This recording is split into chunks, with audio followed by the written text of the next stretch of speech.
So I've been thinking about buyers and sellers who are jerks.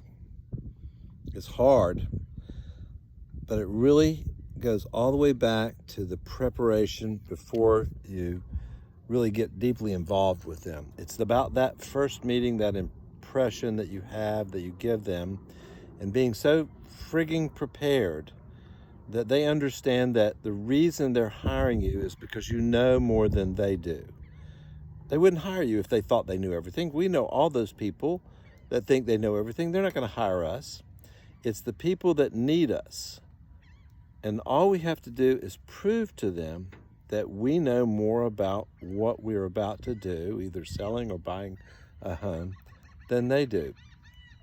So remember, the first thing is be prepared.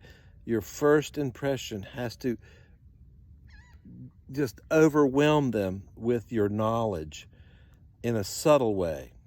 Not how much real estate you've sold, but the little things, the documents that you present them as a package, the questions you ask them in the listing presentation, the ability to get to the point where you know what they're going to ask you. They're going to ask you about your marketing.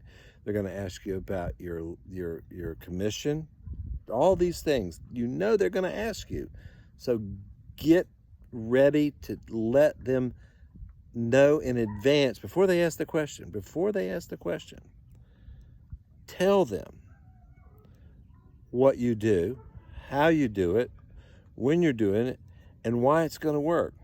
Be sure to always leave a seller with the 3 different prices, because there is no one price. This isn't rocket science. It's a guesstimate. Scientific wild ass guess. Well, I don't have to guess how much I can sell your house for by the end of the night. It's a ridiculous price. And the price they want you to sell it for is also a ridiculous price. It's that 180-day price that they want you to work miracles on. So we know this in advance. All we have to do is prepare our dialogue, our salesmanship in advance. Same thing with buyers. It's we're going to have some fun. I'm going to show you some properties. I don't expect you to buy anything today. What we're going to do is we're going to make a short list. And you want to show them all the documents they need to buy the property in advance. Nobody does that.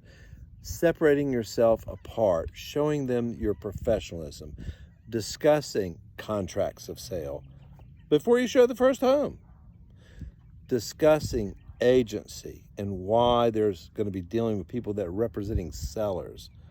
You want to represent them, and you've got to explain the process. You've got to explain the process that y'all are going to go out on a date. You're going to have some fun. You're going to get to know each other. You're going to go on another date. You're going to get to know each other even better. And you got to tell them in advance. This is how it works. You're not going to ask them to marry you the first day. They think you're crazy. They think you're aggressive. They think you're desperate. So what we do is we prepare them. We talk through that 4-act play. We let them know what we know. We don't take for granted that they know what we know. We explain the process. We explain that there's going to be some resentment on the offer they make. We understand that there's going to be resentment on the inspection they ask. We tell them about that while we're showing them properties. We let them know that we're trying to earn, and we remind them. We say it out loud. We're trying to earn your trust. We're trying to earn the right to be your agent.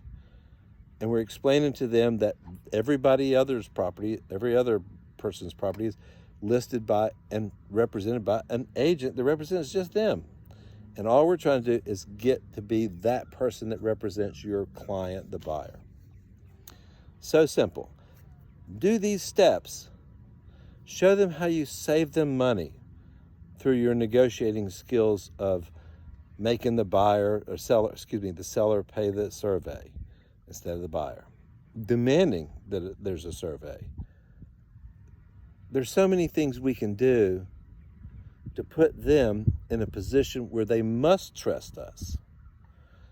Letting them know little things that they never thought about. which way the wind blows in the summertime. Why it's not good to have a condominium or a house that faces northeast in the wintertime. How the mold builds up on the deck.